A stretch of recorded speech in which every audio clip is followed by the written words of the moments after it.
but they trust me. They may not know you, but if they trust me, they're going to trust my judgment, and they may invest in you. And that's how a crowdfunding campaign grows. And that's why that narrative is so important. It's so important that you know who you're talking to, and it's so important that you talk to them in their language so they understand what it is that you're talking about, and what you're talking about resonates with them.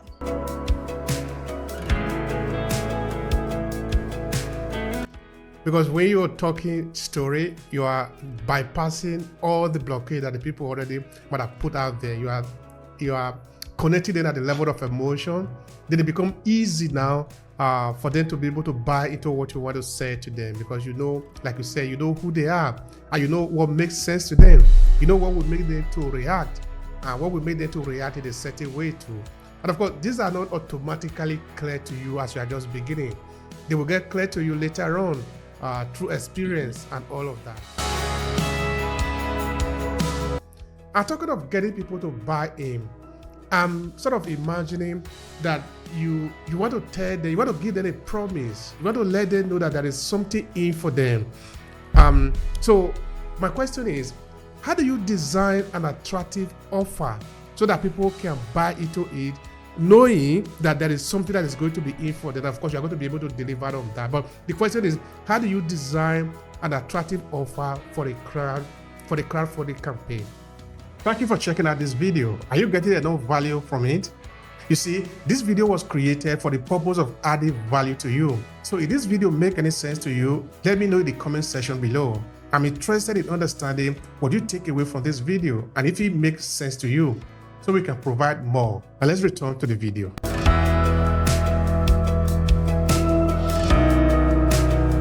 None, or very, very few, right? So you need to nurture people. That's why it's important to get them onto the email list. And that's something else that I think is extremely important. And this is another place where you look at the KPIs and you look at the engagement, is content marketing, right? No one likes to be sold. So again, this goes back to the narrative and talking about it. It's all about that narrative. It's all about the narrative. No one wants you to constantly reach out to them and say, hey, invest in my campaign. Why should I invest in your campaign? That's what I need to be stressing to people. You know, that that my business is going to create jobs. My business is going to create wealth for people. It's going to bring something to a community that is not there now. Right. So some of the small businesses that you see that I actually talked about, that was a business that we had with City Life Local Food, and also Miss Ina Jones with Roots and Vines in Chicago, is, you know, food access, local food access, especially in Black communities in the United States, is they call them food deserts. So there are not a lot of healthy choices and options. So, you know, being able to get people to buy in to the healthy food, right? Being able to have people understand that healthy food, right, is just doesn't taste better, but healthy food is going to help you live a better life. It's going to help you live a longer life, right? So telling those stories, using content marketing. A lot of people don't like to do that. You know, they just want to kind of tell the story about their business and how much they need your money and need to invest. But what we're doing here is we are building a community. So what I need to talk to people about is how they can be a part of this community, how they can buy into this community, not just financially, but how they can share the messaging, how they can share my emails, how they can share the blog posts, the videos with their network. So we continue to spread this message and really get the buy-in. I mentioned earlier about the brand ambassadors. And that is so important, because there are people that I know that you don't know, but they trust me. They may not know you, but if they trust me, they're going to trust my judgment, and they may invest in you. And that's how a crowdfunding campaign grows. And that's why that narrative is so important. It's so important that you know who you're talking to. And it's so important that you talk to them in their language so they understand what it is that you're talking about, and what you're talking about resonates with them. Absolutely. Absolutely. And the power of story help you to do this. Because when you're talking story, you are bypassing all the blockade that the people already might have put out there. You are connecting them at the level of emotion.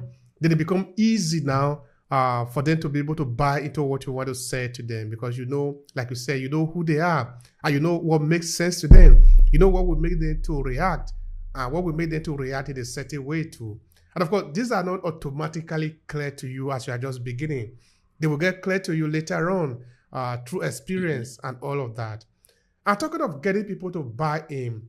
I'm sort of imagining that you want to tell them, you want to give them a promise, you want to let them know that there is something in for them.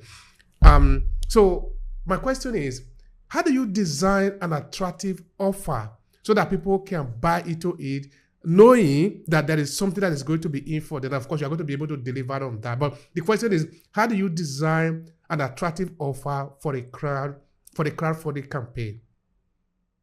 That's a great question. I'm going to take a step back before we kind of get there and kind of give a little context on that, on what it really means to create that offer.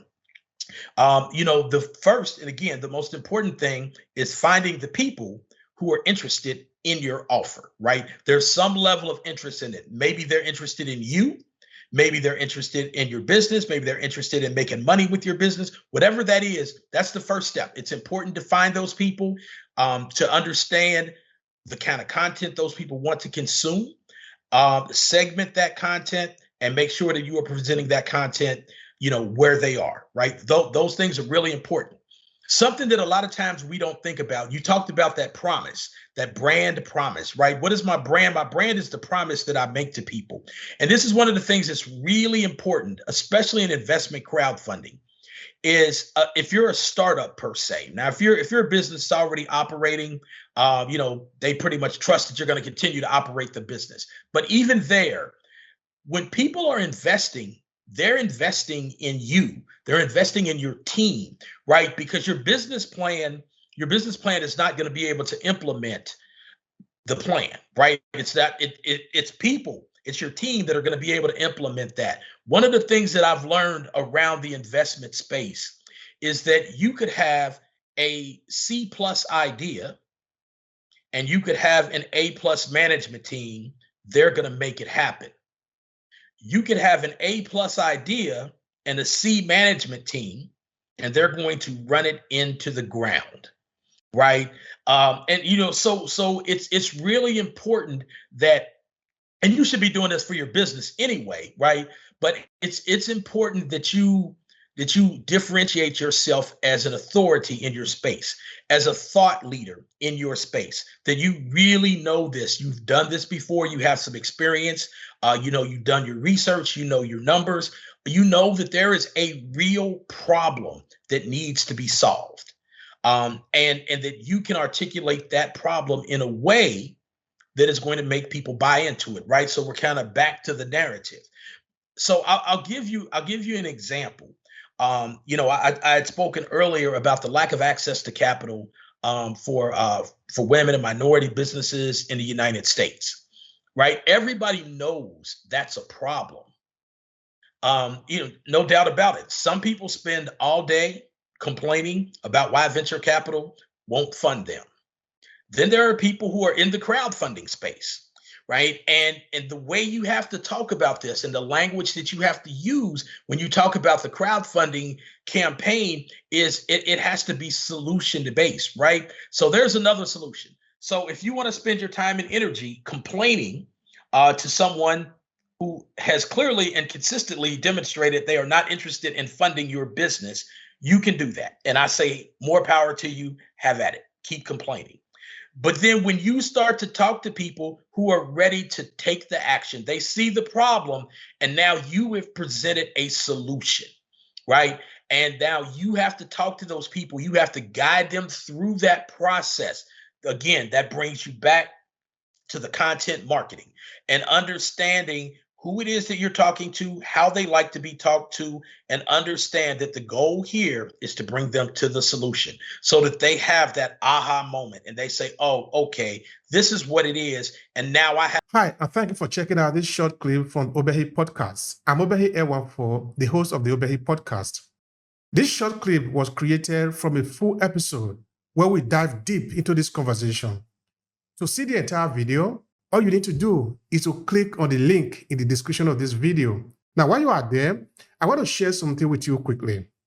Are you a purpose-driven entrepreneur? Do you want to cut across the noise and attract the right audience, leveraging the power of storytelling? Now, pay attention. I'm currently working on a signature program to help you own your story and stand out for the competition. It's a 5-step journey to help reshape your professional and business narrative so you can drive success and stand out in the competition. And in less than 90 days. The link is what you see on your screen, academy.aclasses.org/story. Now, this is what we have understood. Storytelling is the most powerful instrument that is known to man. And this is what this could mean to you. You could either choose to own your story and leverage it to amplify your message and whatever you represent in this world, or some other person could own that story. The choice is yours. So why don't take advantage of your story and use it wherever you are, whether you are in business environment or you are a professional individual who want to be able to build your influence and leave a legacy behind because you represent something. You are owning your story. You are somebody whose story is important. So the choice again is yours. Now let's get started with this short clip.